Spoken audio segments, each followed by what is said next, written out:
Hola, queridos estudiantes, queridos amigos. Hoy vamos a hablar de otro tema freudiano. Vamos a hablar del placer. Este es un tema que preocupó mucho a Freud. Prácticamente está recorriendo toda su obra. Y uno de sus libros más estimados fue precisamente Más allá del principio del placer. Ahí hacía toda una síntesis, según él, metapsicológica, o sea, comprensiva en el psicoanálisis, de lo que era el placer y hasta dónde podía llegar el placer. Pues bien, entonces el placer, dice Freud, es una sensación que acompaña el, el alivio, la liberación de tensión, y por tanto es algo que se instala en medio de las pulsiones.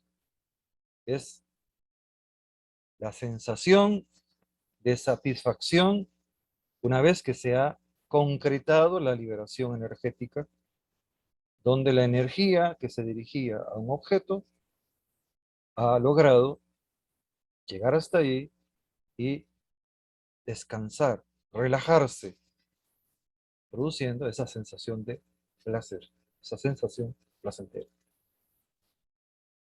Quiere decir que efectivamente hay una fuerza orgánica, una fuerza muscular, hay una energía que recorre el cuerpo,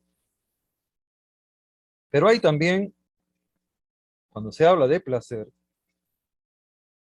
la necesidad de experimentar una saturación, quiere decir una completud.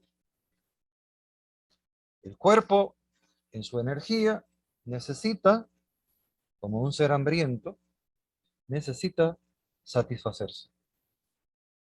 Y esa satisfacción produce cierto grado de relajación y de dominio. Se experimenta, se tiene, se domina esa situación. Y no se tiene angustia cuando se experimenta el placer. Ahí ya hay un dato, una tesis muy interesante. El placer, de alguna u otra forma, es antagonista de la angustia. La angustia, de alguna u otra forma, es antagonista del placer. Y es que es natural. La angustia produce represión. El miedoso, el cobarde, el asustadizo, reprime inconscientemente. Y entonces es imposible que esa energía termine expresándose bien y produciendo la sensación del placer. Por tanto, la actividad del placer es un ejercicio. Hay que ejercitarse en la producción y en la búsqueda del placer. El placer está asociado con, entonces, necesidades que se tienen que satisfacer. Quiere decir que todo placer hay indirectamente un deseo, una percepción subjetiva de lo que se desea, de lo que se quiere lograr para sentir placer. Si se libera una estimulación máxima, podríamos estar en una carrera económica, diría Freud, o sea, energética, cuantitativa,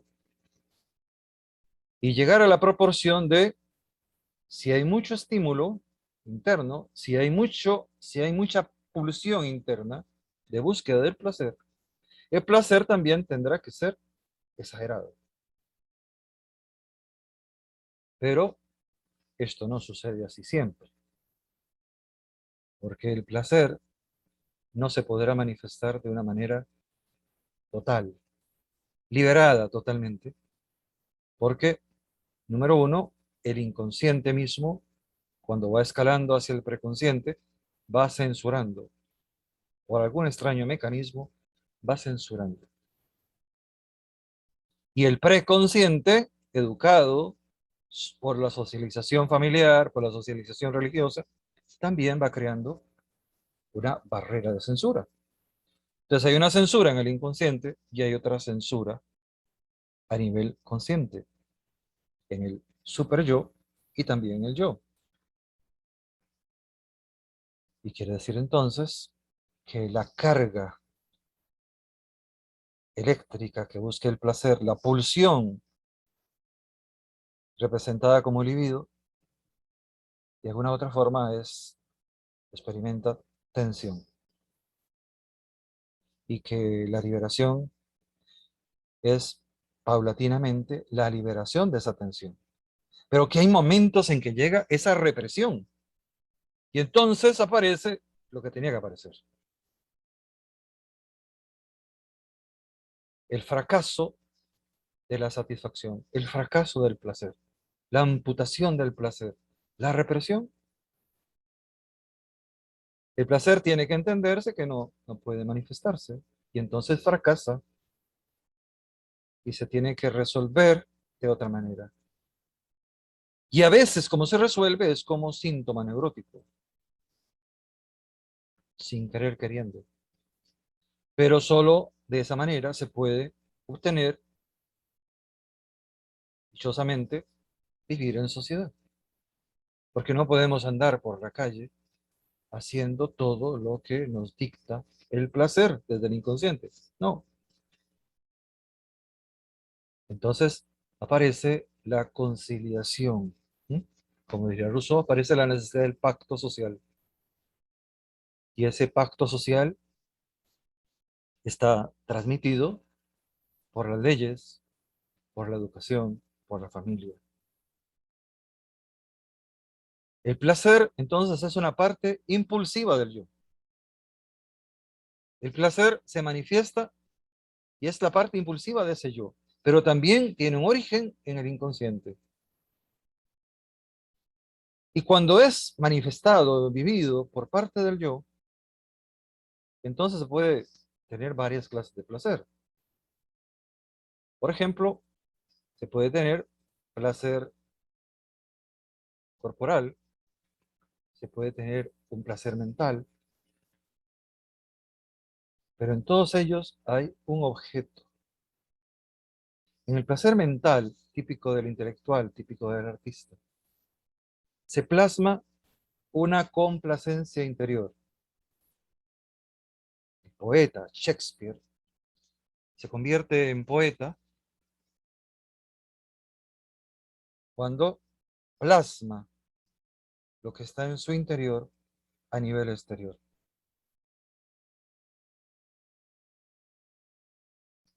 Hay un placer muscular que es corporal, un placer muscular que es corporal. Ver los músculos, fortalecerlos, lavarlos, ver el cuerpo, cuidarlo, es un placer muscular. Hay un placer incluso al orinar, dice Freud. Es un placer corporal. Hay un placer también a la hora de la reproducción sexual. Y ahí se concreta en una persona específica o en un contacto entre dos personas que se asumen a sí mismas como un objeto de placer, como un objeto de recíproco placer y de recíproco compenetramiento, de recíproca identidad. Ahí, dice Freud, el placer se expresa de una manera orgánica y suma, porque el objeto se convierte verdaderamente en lo que es objeto sexual, objeto de placer, objeto sexualizado, nivel más alto del desarrollo de la psique humana. Y dice Freud, por supuesto que esto no es racional, por supuesto que no es racional. Y por supuesto que eso tampoco es ético, por supuesto. Es la vida del desarrollo psicogenético, que es la vida de un instinto, o mejor, de una pulsión, y que la sociedad y que el crecimiento de la en sociedad muchas veces no posibilitaron manifestarse de la mejor manera. Y por eso se degeneró en perversiones. Entonces, decía Freud, lo importante es que el psicoanálisis rescate aquellos casos de enfermos, primero neuróticos, y luego aquellos que son psicóticos lo remita al psiquiatra. Ese es el deber del psicoanálisis. Y el segundo deber del psicoanálisis es en las universidades. Hablar claramente de la importancia del crecimiento psicogenético al lado del crecimiento biológico corporal. Hablarlo con toda la claridad natural, con toda la rudeza, diría Freud, con las palabras más claras y evidentes. Es necesaria la educación sexual, porque de lo contrario aparecen grandes desviaciones, grandes traumatismos que se vienen heredando como condenas que impiden el desarrollo de una intimidad de pareja acorde y natural. Pues bien, eso era la charlita, esa es la charlita del placer. El placer es una sensación, pero esa sensación está condicionada y por eso el placer tiene límites, ¿no? Por eso el placer tiene barreras, ¿sí? Barreras sociales. El principio más allá del placer. Sí, más allá del placer está la realidad. No se puede andar por la calle provocando la búsqueda del placer en todos y de uno hacia todos. Muchísimas gracias por la atención a este vídeo. Espero verlos en otro vídeo. Entonces, hasta la vista. Gracias.